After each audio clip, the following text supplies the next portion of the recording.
Bueno, otro mateando. Hoy tenemos 3 jóvenes. La verdad que tiene mucha repercusión, la gente lo mira mucho.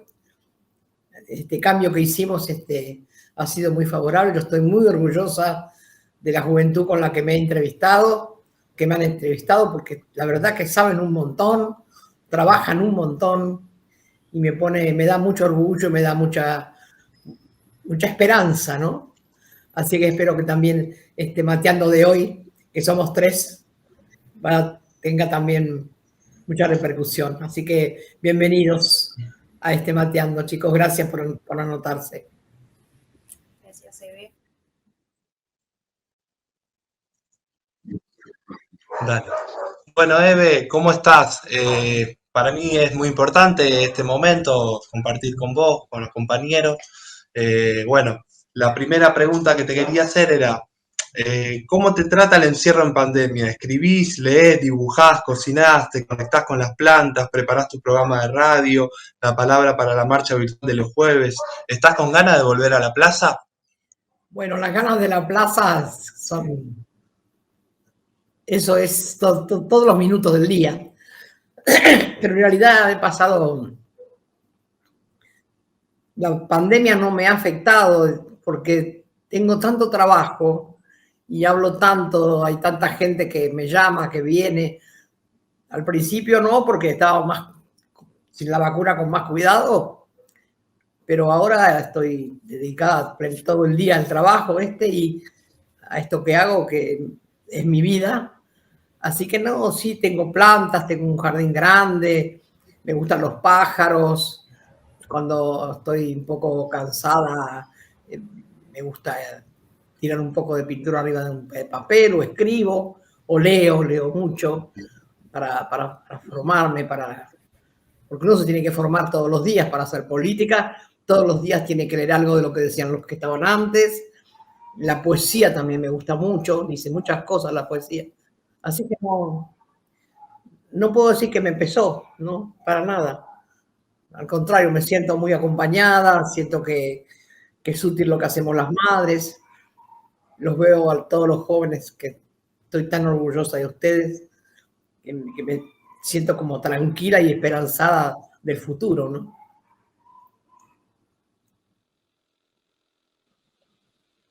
Hola Eve, desde La Pampa te mando un abrazo enorme a vos y a todas las madres. Mi primera pregunta es que sé que te gusta mucho la lectura y quería preguntarte qué opinás sobre la figura histórica de Juan Manuel de Rosas, sobre sus políticas de protección de la soberanía y su visionaria batalla de la Vuelta de Obligados. ¿Qué actualidad tiene la mirada de Rosas? Y mirá, yo aprendí en un libro que no era argentino, el que escribió la historia argentina. Entonces la aprendí como quería él, que Rosas era un salvaje. Y cuando empezaron mis hijos a su militancia, que yo los empecé a escuchar mucho, me dio vuelta la cabeza y me explicó quién era Rosas. Así que bueno, tengo ese pensamiento, que fue un hombre que peleó mucho, que luchó mucho, que tenía ideas muy claras. Claro, como siempre, el enemigo te dice, te caratula como quiere, pero la verdad que lo que hizo lo tendríamos que recordar más, tendríamos que saber más. Nunca siempre estamos hablando de San Martín, de Belgrano, de Moreno, y de Rosas casi nunca se habla, pero la verdad que tendríamos que empezar a recordar cuándo nació, cuándo murió, las batallas, lo que hizo, ¿no? Cómo entregó su vida y cómo murió tan pobre también, ¿no? Hola, querida Eve. La verdad que para mí es un gusto que atravesando la pandemia tengamos estos espacios de poder compartir con vos una charla. Y mi pregunta con la cual quiero empezar, ¿no es cierto?, es que a 45 años del cívico golpe militar ciástico, hoy también siendo el Día Internacional de las Víctimas Desaparecidas Forzadas, quiero saber qué vos tenés para decirnos a nosotros, a las juventudes que hoy quizás ya no se sienten interpeladas por el mensaje que hubo este último tiempo, descreyendo a los 30.000 desaparecidos de los compañeros y las compañeras. teniendo, ¿no es cierto?, a un expresidente que dijo que no eran 30.000. ¿Qué tenés vos para decirnos a nosotros, para volver a interpelarnos en nuestra historia, en nuestros momentos más oscuros también? Y con todo lo que eso significa, ¿no es cierto?, vos como una de esas madres que estuvieron dando vuelta a esa plaza, y que hoy nosotros, las juventudes, digamos, por más que querramos transmitir toda nuestra historia, porque yo nací en democracia, pero igual interpelada por estos hechos, quiero saber, ¿no es cierto?, qué es lo que tiene nuestra querida Eve para decirnos a nosotros, la juventud, y volver a interpelarnos en nuestra historia. Mira, para hablar de mis hijos, los 30.000, porque por eso socializamos la maternidad de mis hijas y de mis hijos, hay un montón que tal vez ustedes desconocen, porque la juventud sabe así en general, pero en particular lo que hacían, cómo se dedicaban a la militancia, cómo se dedicaban a estudiar, cantaban, enseñaban, eran múltiples, ¿no? Nunca estaban cansados, estaban tan alegres y tan felices de lo que hacían, ¿no? Había quien estaba en la lucha armada, en el mismo grupo, quien estaba en la lucha de directiva de los grupos, porque no todos sabían lo que se hacía, qué es lo que buscaban, ¿no? Y lo que buscaban era muchas de las cosas que buscamos ahora, que la igualdad sea verdad, que todos tenemos los mismos derechos, que sea verdad, que no se apodere el enemigo de nuestros bienes, de nuestras riquezas. Entonces, era un momento de mucha miseria y también de mucha muerte. Era el momento en que el loperreguismo y antes la CNU y antes otros salieron a la calle con todo para no permitirles que ellos hicieran su militancia como la estaban haciendo en cantidad de barrios que ya había, y con esa claridad que ellos tenían, ¿no?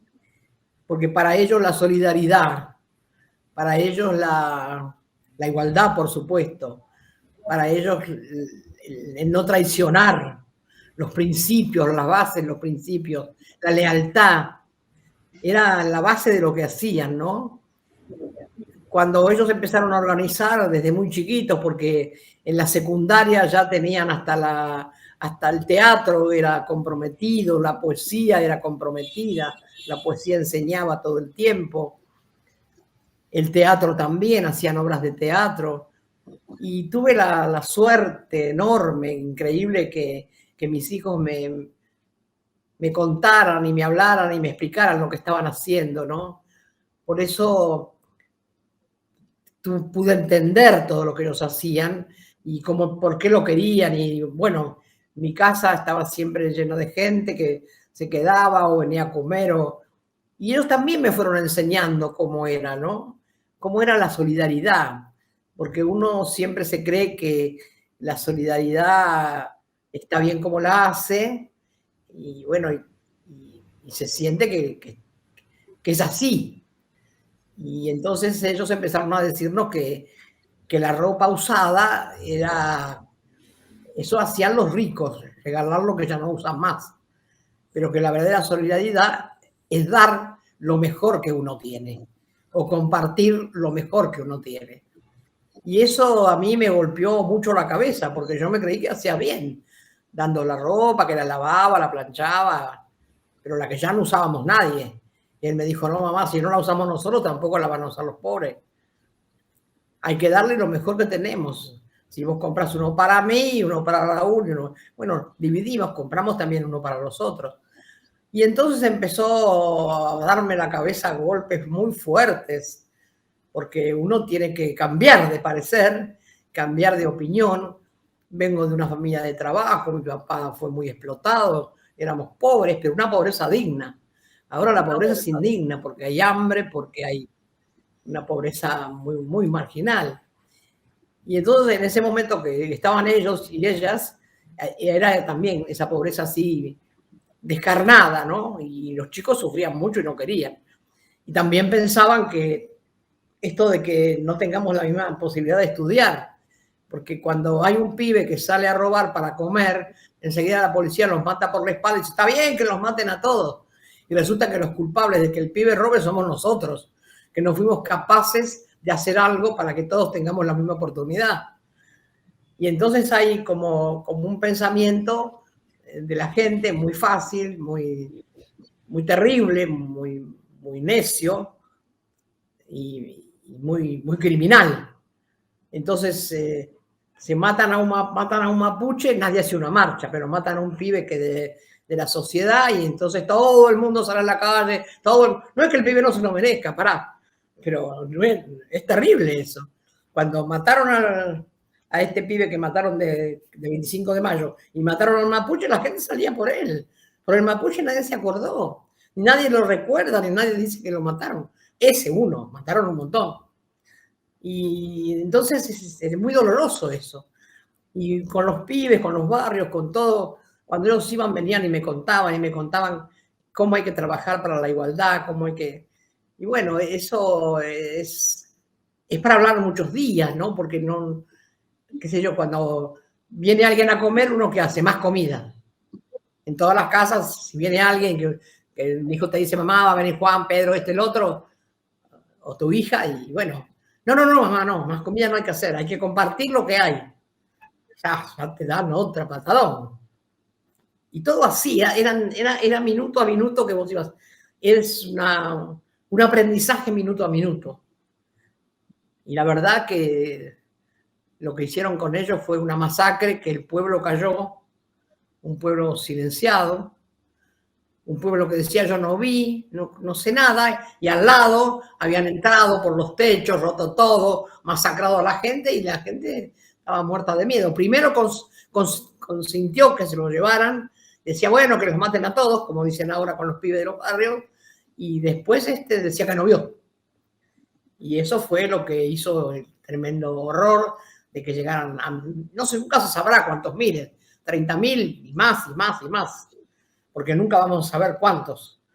Por eso las madres socializamos la maternidad, porque nuestros hijos nos enseñaron que ninguno de ellos era más que el otro. Aunque estuvieran en la dirección del partido o del grupo revolucionario, eran iguales que el último pibe que repartía los volantes o que enseñaba en un barrio. Todos tenían la misma responsabilidad y todos eran iguales. Entonces, son muchas cosas para aprender, que hay que aprenderlas pedacito por pedacito. Hay que tener principios y aprender que la libertad tiene que ver con la palabra. La libertad tiene que ver con lo que uno se anime a decir y a denunciar. Que la libertad tiene que ver con que el otro sí es igual a nosotros y tiene el mismo derecho. Y no porque es pobre darle lo que te sobra, darle lo que no usás, darle... Lo que hay que darles a la gente para mostrar la igualdad es cariño, amor, trabajo. Y se ha perdido. Los compañeros y compañeras de los barrios hoy no saben cuáles son sus derechos. Creen que el único derecho es el plato de sopa y la bolsa de comida. Se olvidaron que el derecho es a la vida y al trabajo. Esos son los dos principales derechos.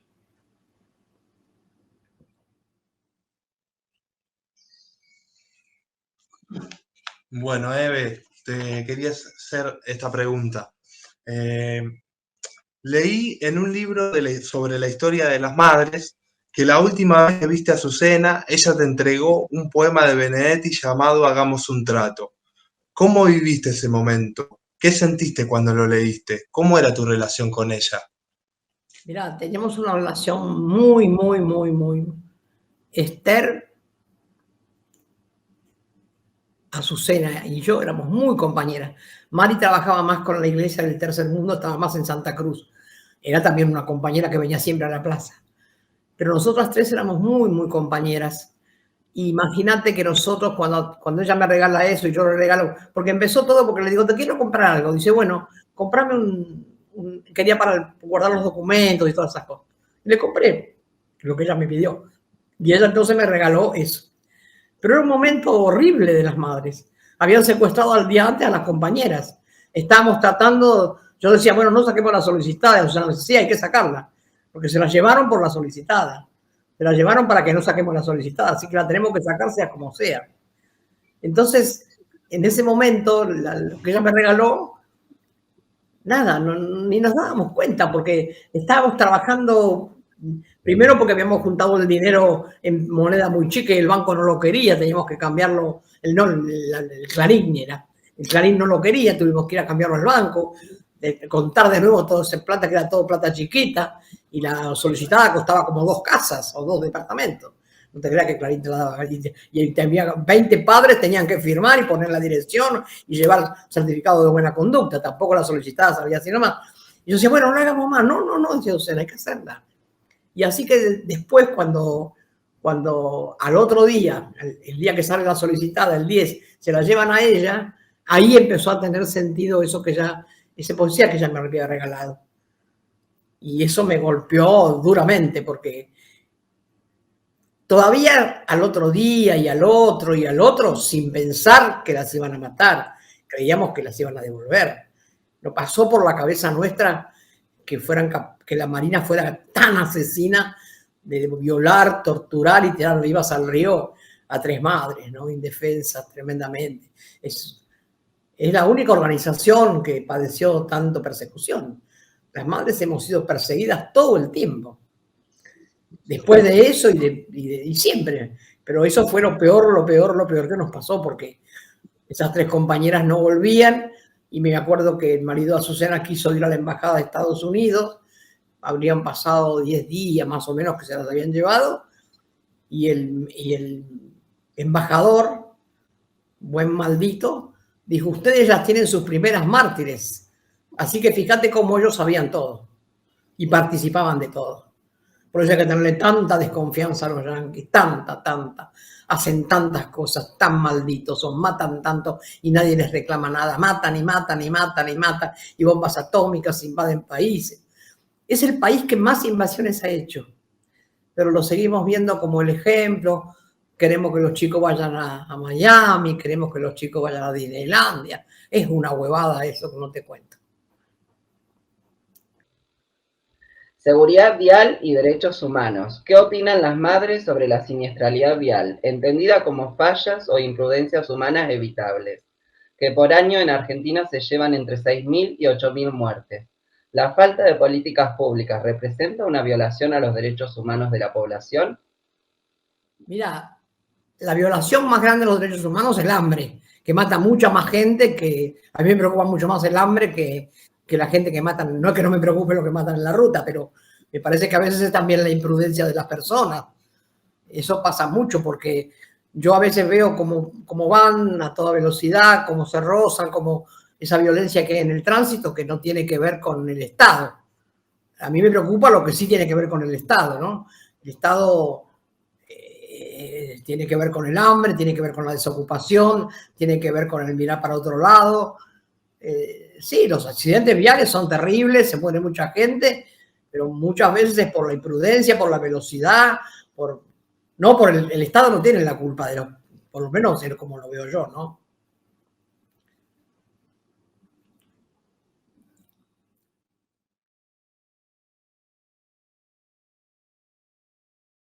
Tenía el micrófono apagado, perdón. Eve, la segunda pregunta que te quería hacer era en relación a Diego Armando Maradona. Sé que lo querías mucho, también estamos cerca de cumplir ya 1 año de su fallecimiento, y quería hablar un poco más sobre lo que fue ese tren Alba, todo lo que significaba en contra al ALCA también, y esta figura, ¿no es cierto?, que fue el Diego, que nos dejó también marcado desde el ámbito político, teniendo una claridad de posición, y también quiero que cuentes por ahí un poco todo lo que fue ese momento, y nada, un poco también recordándolo a Diego, ¿no es cierto?, que fue uno de los personajes más mediáticos y más posicionados que tenemos acá nosotros los argentinos, ¿no es cierto? Bueno, yo no puedo reflexionar sobre Maradona porque lo amo y era una persona extraordinaria que nunca se olvidó de su lugar, de su gente, que no le importaba la guita, para nada, para nada. No vivía soñando con delirios. Y era un tipo que hablaba y decía lo que tenía que decir. No se fijaba a quién le podía caer mal. Sabía que le hacía bien a los que menos tenían. Y se jugó siempre. Y el último tiempo estuvo muy abandonado, muy abandonado. Esa cosa que se hizo alrededor de él tan terrible, de gente que no permitía que lo llames por teléfono. Yo me cansaba de llamarlo, nunca me comunicaban con él. Nos queríamos mucho. Y la última vez que me vio, que lo vi en la cancha de gimnasia, él me decía, mira, no sé cuánto daría por poder hacer lo que hacen todos. Ir a comer a tu casa sin que nadie me persiga, hacer un asadito al aire libre. Y todo eso me está prohibido, dice. Y estaba muy triste en ese momento ya, él muy triste. Y bueno, y estuvimos ahí abrazados un rato y me dice, bueno, voy a ir a comer un asado a tu casa. Digo, bueno, vení. Digo, te voy a comprar un vinito. Dice, no, tomo whisky con el asado. Yo, para hacerme un chiste, pero no tenía ganas de reírse como otras veces. Lo vi muy triste, muy triste, muy triste. Y ya al poco tiempo empezó a estar más enfermo y creo que estuvo muy solo, muy abandonado, muy triste. Ahí, no sé a quién echarle la culpa, porque cuando pasan estas cosas siempre se quieren encontrar culpables, ¿no? Él parecía que estaba cansado de vivir en esos momentos, estaba como prisionero de algo que él no quería. Pero ese ser un tipo tan inteligente, un tipo que tenía tanto dominio de la pelota, lo hizo un dios y no estaba preparado para eso. Era demasiado. No podía ir a ningún lado solo. Todo lo de él valía, la camiseta, lo que decía, lo que hablaba, lo que jugaba. Entraba a una cancha, aunque entraba las últimas veces del brazo de otras personas, y la gente se enloquecía. Y eso no es porque sí. No es solamente porque jugaba bien al fútbol. Era porque nunca se olvidó de lo que era él, de lo que fue, de dónde venía, y nunca se olvidó de su gente y siempre nos defendió. Y creo que eso de un tipo que tenía tanto y que podía haberse dedicado a otras cosas, siempre estaba pensando en nosotros. Y eso no tiene precio, ¿viste? No sé si otra cosa me preguntaste. Y bueno, eso fue también él estaba muy contento ahí, muy contento, estaba feliz ahí. Para mí también fue un honor porque, bueno, estuve en el escenario con todos, con ellos, me hicieron hablar, ahí estaban otros genios también, ahí estaba Fidel, estaba Chávez, Néstor, los indispensables estaban, todos los indispensables. Y el acto fue inolvidable, maravilloso, único. Ahí se le dijo al carajo, Néstor se burló de Bush, no. Haber participado de eso también es algo inolvidable porque uno no esperaba tantas cosas en un solo rato, ¿no? Y Maradona estaba contento, contentísimo estaba. Así que nada, eso.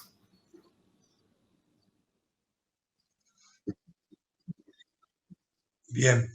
Bueno, Eve, ¿qué considerás que es lo más urgente que tiene que hacer este gobierno? Yo creo que hay que votarlo sí o sí, aunque muchas cosas no nos gusten. Lo más urgente es reunirse menos con los ricos y poderosos y más con los que lo necesitamos. Con los sindicalistas de abajo, con los que le estamos diciendo que no entregue el río, con los que le estamos diciendo que a Vicentín le cobre lo que tiene que cobrar, con los que le estamos diciendo que pongan preso a Macri, no que vayan perdonando todo, ¿viste? Me parece que es eso lo que tiene que hacer. Y hablar más con los de abajo, no reunirse nada más que con los que después lo estafan o que después hablan pestes de él, que darle toda esa plata que le da Clarín todos los meses y Clarín no hace pelota, ¿viste? Y me parece que eso es lo que falta. Y falta que todos, senadores y diputados, salgan a la calle, no a buscar votos ahora, sino que los veamos, los conozcamos, les conozcamos la cara y que hablen con la gente, que vayan a los barrios, que se embarren. Necesitamos políticos que se embarren, que los conozcan desde abajo. Si no, nunca vamos a salir de esto. Siempre vamos a estar con la limosna. Y no hay nada peor que la limosna. Nada que perturbe más a un pueblo.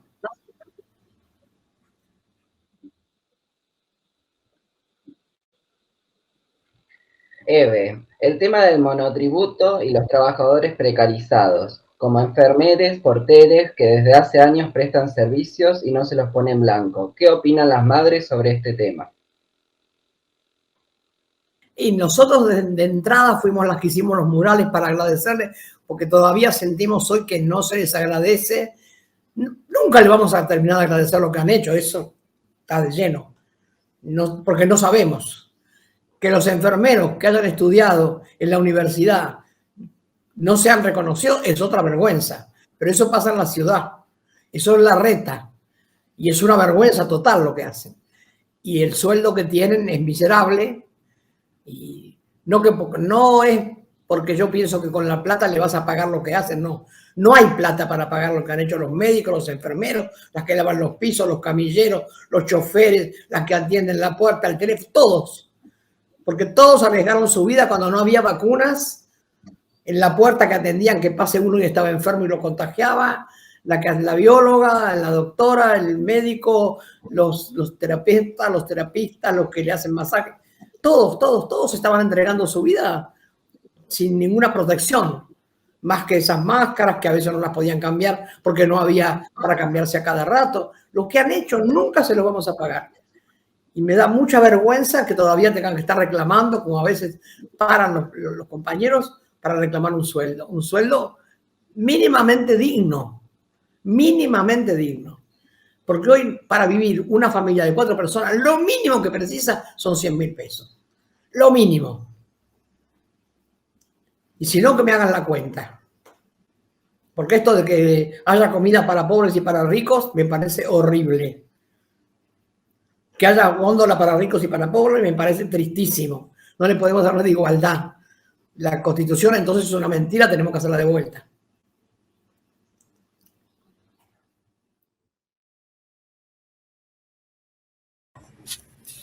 Bueno, Eve, acá quiero hablar particularmente de la Iglesia Católica, ¿no es cierto?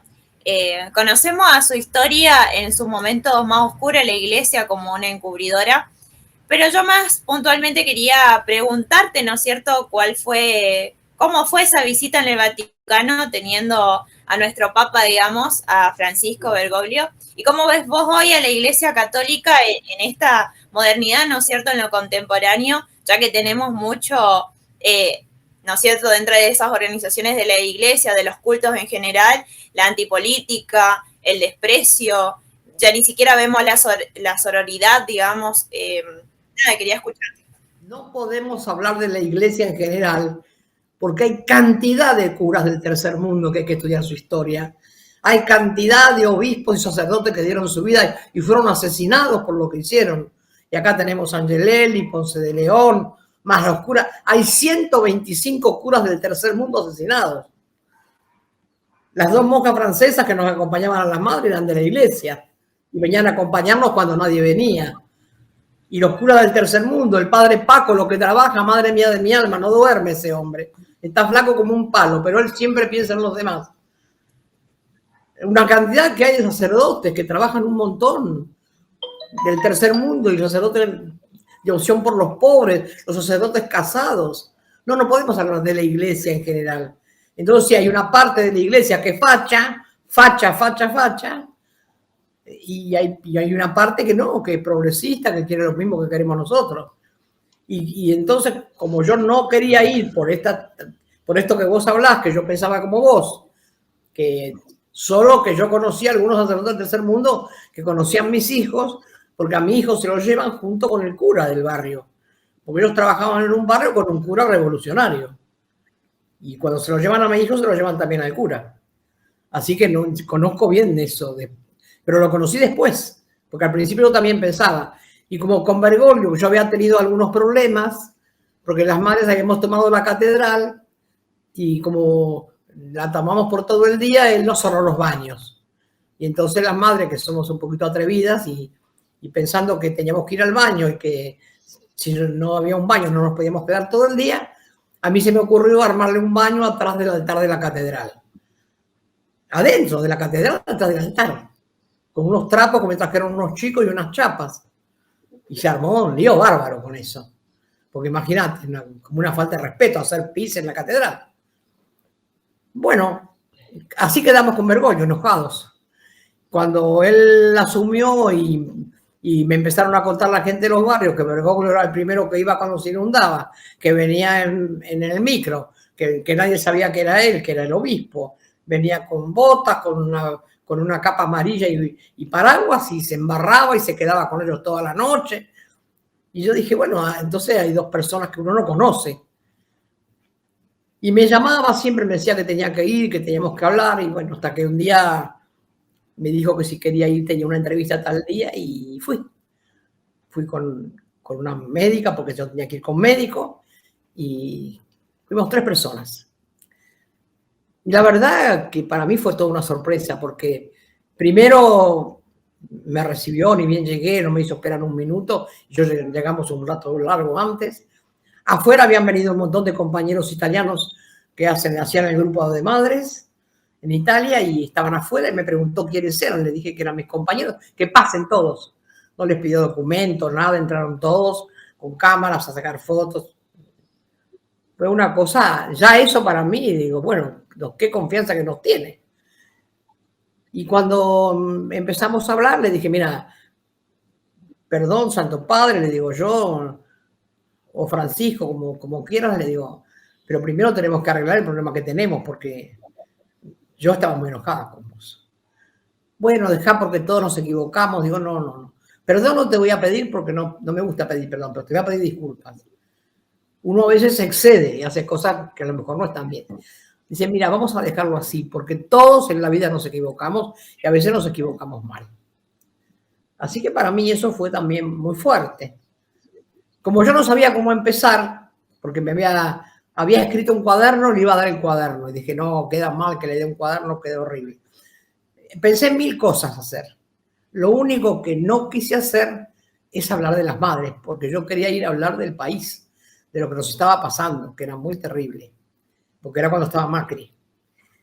Y entonces me organicé de otra manera, pero no sabía cómo empezar. Me había llevado una botellita de agua y le dije, le digo, Francisco, como sé que la iglesia es tan pobre, me traje el agua. Y él se paró enseguida, muerto de risa, dice, te voy a mostrar que no estamos pobres, y me trajo un confite. Y ya ahí se rompió todo ese hielo que había y nada, y yo hablé, le conté lo que pasaba, que había en ese momento habían aumentado el pan de 40, había el pan de 20 pesos para los pobres y 40 para los ricos en ese momento. Y el pan de los pobres de 20 pesos era pesado y duro y entraban 4 pancitos y en el de los ricos entraban 10. Entonces, para explicarle un poco cómo estaba la diferencia, le expliqué eso, le expliqué toda la marginalidad, cómo habían cerrado las escuelas, todo lo que estaba pasando. Había notado todo. Le hablé de mis hijos y le hablé también de las madres, del amor que teníamos por lo que hacíamos. La verdad que estuve 2 horas 40 con él. Y cuando terminé me dijo, mira, decí todo esto que me dijiste a mí en la conferencia de prensa y yo voy a avalar todo lo que me dijiste. Y a mí también me sorprendió eso. Y cuando salimos afuera, estaban esperándolos otras personas que van para que le bendicen los rosarios, todas esas cosas que nosotros no estamos acostumbrados. Y entre los que hacían esas cosas estaba el que había aumentado el pan. Así que ahí nomás me paré y le dije de todo y no me importaba que estaba el Papa ni nada. Y él se mataba de risa. Que el tipo estaba ahí, me lo había puesto Jesucristo ahí adelante mío. Porque era el tipo que había aumentado el pan. Yo le dije, a que vos no comés ese pan. Entonces se armó un lío bárbaro. Y él, la verdad, que se quedó con nosotros y para mí fue un descubrimiento de un hombre sensible. Dice, voy a hacer algo que nunca hice, me acompañó hasta la puerta, hasta que subí al auto. Y nos seguimos hablando. Nos hablamos bastante seguido. Yo empecé escribiéndole cartas, él también me escribió cartas y ahora nos hablamos. Así que me cambió la forma de pensar y él está haciendo un trabajo impresionante, metiendo preso a cardenales y le está costando caro porque el otro día le mandaron una caja con 4 balas. Así que, pero está haciendo una reforma importante. Eve, muchas gracias por el espacio que siempre nos brindaba a nosotros los jóvenes. La verdad que me quedo muy confortada, digamos, con esta charla con vos, sabiendo, ¿no es cierto?, que ahora me toca hacer la difusión de estos pequeños videos y tratando, ¿no es cierto?, de seguir incentivando a los jóvenes a la participación política, a la sororidad. Y obviamente mandarte nuestros queridos saludos y afectos desde el Chaco, desde el norte del país, nuestro norte grande. Muchas gracias por este espacio una vez, Eve. La verdad que nos sentimos muy felices y muy contentos de poder seguir teniéndote y poder compartir estos espacios de charla, y sé que lo vamos a seguir teniendo. Reconocerte todo lo que sos, toda tu historia, toda la lucha que tienen. Y nada, acá tienen los frutos de esa militancia que vamos a seguir llevando como bandera para las futuras generaciones, ¿no es cierto? Muchas gracias, Eve. No me queda más que gracias. Muchas gracias, chicos. Los quiero mucho. Estoy muy orgulloso de ustedes. Muchas gracias. Abrazo. Gracias, Eve.